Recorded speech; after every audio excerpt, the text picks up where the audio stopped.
Assalamualaikum warahmatullahi wabarakatuh. Yang terhormat Bapak Abdullah MAG selaku dosen pengampu mata kuliah metodologi studi fikih serta teman-temanku yang saya sayangi dan saya banggakan. Langsung saja saya di sini sebagai moderator dari kelompok 10 yang beranggotakan 1.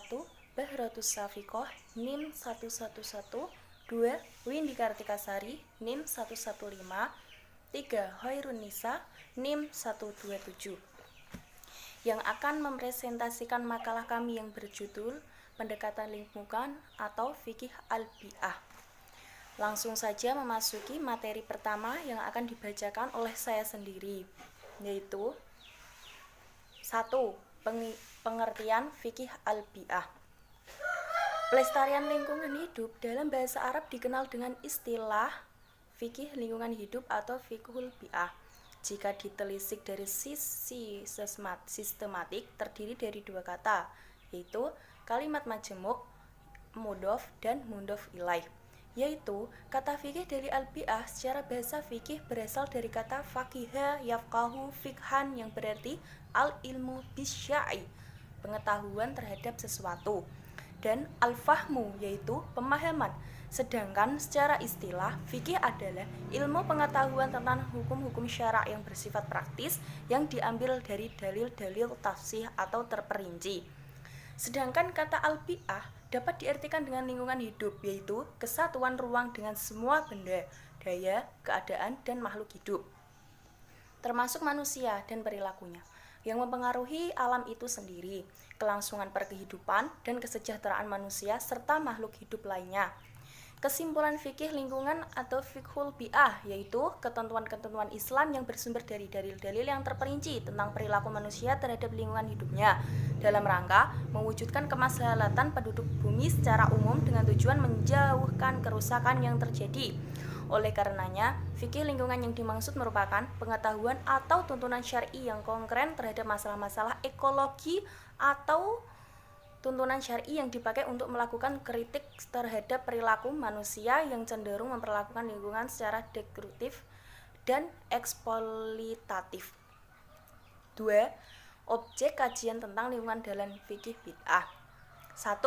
Pengertian bagian-bagian fisik dan hubungannya seperti sungai, laut, hutan, gunung, air, udara, dan keseimbangan ekosistem, termasuk makhluk hidup di dalamnya seperti tumbuhan dan hewan. Bagian apresiasi yang sebagian bersifat teologis, sebagai apresiasi yang bersifat teologis sebagian. Landasan dan paradigma ini merupakan kolaborasi pengetahuan agama, pengetahuan pertama atau saintifik. Kedua, menyangkut wujud dan fenomena dalam alam dalam penontonan teks-teks Al-Quran dan hadis, tetapi tidak dalam skema fikih seperti alam sebagai tanda kekuasaan Tuhan, sebagai media pengantar kepada pengakuan adanya Tuhan. Pengetahuan ini menjadi landasan dan paradigma tentang bagaimana manusia seharusnya memandang alam, baik fisik maupun non-fisik, di luar dirinya, bukan sebagai wujud yang harus ditundukkan. Oleh karena itu, pengetahuan ini lebih bernuansa teologis karena fikih harus saling bersesuaian atau kompatibel, bahkan saling berkaitan, tidak saling kontradiktif dengan teologi. 2. Pemanfaatan dan pengelolaan atau tasharif, yaitu sumber daya alam. Sumber daya alam dapat dibedakan menjadi 3 kategori, yaitu pertama, kelompok hijau yang berhubungan dengan sumber daya hutan dan tumbuhan, kelompok biru yang berhubungan dengan sumber daya laut, kelompok coklat berhubungan dengan sumber daya tambang dan energi. Bagian ini diadakan menjadi konsep Islam yang berbasis fikih tentang pengelolaan sumber daya alam secara lestari atau sustainable management of natural resources, agar selalu ada kesinambungan arus manfaat dan fungsinya dari generasi ke generasi.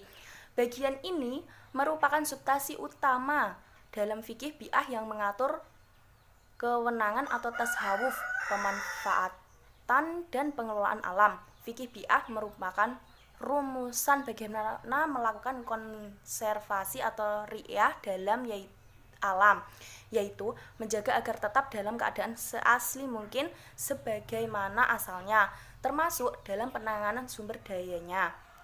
3. Pemulihan atau rehabilitasi lingkungan yang sudah rusak. Kontribusi fikih bi'ah melakukan konservasi lingkungan yang sudah rusak. Memiliki keadilan dalam hal problem lingkungan tidak hanya terbatas pada hal itu, melainkan lebih luas seperti penanganan pencemaran air, pencemaran udara, kepunahan binatang atau punah spesies tertentu atau tumbuhan tertentu. Fikih bi'ah yang diinginkan idealnya mengenai isu-isu lingkungan hidup dari dua perspektif. Pertama, kategori norma-norma hukum formal yang dikenal dengan 5 kategori hukum, yaitu wajib, haram, mubah, makruh, dan mandub, sebagaimana dikenal umumnya. Yang kedua, kategori norma moral etis. Dimensi moral etis harus menjadi penopang dimensi hukum formal dan dalam pengelolaan lingkungan. Dan selanjutnya, materi ketiga akan dibacakan oleh Bahrotus Safikoh. Kepadanya saya persilahkan. Terima kasih kepada Saudara Khairunisa. Selanjutnya saya akan melanjutkan, yaitu selanjutnya mengenai prinsip dasar. Ali Yafi, seorang pakar hukum Islam Indonesia, menjelaskan prinsip-prinsip dasar kewajiban pemeliharaan lingkungan hidup dalam perspektif fikih, antara lain: pertama, pemeliharaan jiwa, raga, kehormatan atau hifdzu al-nafsi. Kehidupan dalam pandangan fikih adalah sesuatu yang mulia dan sangat berharga, yang merupakan modal dasar manusia untuk memenuhi fungsinya dan menentukan nilai dan martabatnya. Oleh sebab itu, ajaran Islam memberikan banyak peringatan kepada manusia agar menggunakan modal dasar itu secara cermat dan semaksimal mungkin. Yang kedua, kehidupan dunia bukan tujuan. Kehidupan dunia adalah sarana, wasilah dalam berprestasi guna menggapai ridha Allah Subhanahu wa taala hingga menuju kehidupan akhirat yang kekal. Yang ketiga, produksi dan konsumsi harus sesuai dengan standar kebutuhan layak manusia atau hadu al-kifayah. Mengeksploitasi kekayaan alam secara berlebihan atau disebut israf, serakah atau tamak, dan tidak wajar adalah berbahaya. Yang keempat, keselarasan dan keseimbangan alam ekosistem mutlak ditegakkan. Mengganggu dan merusak ekosistem sama dengan menghancurkan kehidupan keseluruhannya. Yang kelima, semua makhluk adalah mulia. Siapapun dilarang mengeksploitasi atau menyiksa semua jenis makhluk yang menyebabkan kehidupan terganggu. Binatang buas atau liar sekalipun tidak dibenarkan dibunuh selama tidak menyerang dan mengancam jiwa seseorang. Yang keenam, manusia adalah pelaku pengelolaan alam semesta, akan diminta pertanggungjawabannya atas segala tindakannya baik di dunia maupun di akhirat. Selanjutnya, Yusuf Qaradawi dan Ali Yafi menyetuskan rumusan progresif yang menjadikan pemeliharaan lingkungan atau hifdzu al-bi'ah sebagai bagian dari maqasid al-syariah ad-daruriyat. Kenapa? Karena jika lingkungan hidup tidak terpelihara dan menjadi rusak, maka tentunya bahayanya akan menimpa pada semua komponen dasar kehidupan, yaitu keselamatan jiwa, keharmonisan keagamaan, perlindungan kekayaan, keturunan, dan kehormatan dan kesehatan akal. Selanjutnya akan dijelaskan oleh rekan saya, Windy Kartikasari. Terima kasih rekan Bahrotus Safikoh. Selanjutnya bersama saya Windy Kartikasari yang akan menjelaskan materi tentang membangun kesadaran fikih lingkungan berbasis maslahah. Hukum pelestarian lingkungan hidup adalah fardhu kifayah. Artinya, semua orang, baik individu maupun kelompok dan perusahaan, bertanggung jawab terhadap pelestarian lingkungan hidup dan harus dilibatkan dalam penanganan kerusakan lingkungan hidup. Pemerintah sebagai pengemban rakyat lebih bertanggung jawab dan menjadi pelopor atas kewajiban ini. Selain itu, pemerintah juga memiliki seperangkat kekuasaan untuk menggerakkan kekuatan menghalau pelaku kerusakan lingkungan. Kewajiban masyarakat adalah membantu pemerintah dalam menyelesaikan masalah lingkungan. Kenyataan global menunjukkan lingkungan hidup mulai tergeser dari keseimbangannya. Ini merupakan akibat dari serbuan ideologi kapitalisme yang cenderung mengajarkan masyarakat modern untuk mencapai kepuasan lahiriah secara cepat dan menempatkan alam sebagai objek untuk dieksploitasi, tanpa memperhitungkan antisipasi terhadap kemungkinan-kemungkinan yang terjadi di masa mendatang yang akan menyulitkan generasi berikut. Pembinaan lingkungan hidup dan pelestariannya menjadi amat penting. Artinya, untuk kepentingan kesejahteraan hidup di dunia maupun di akhirat.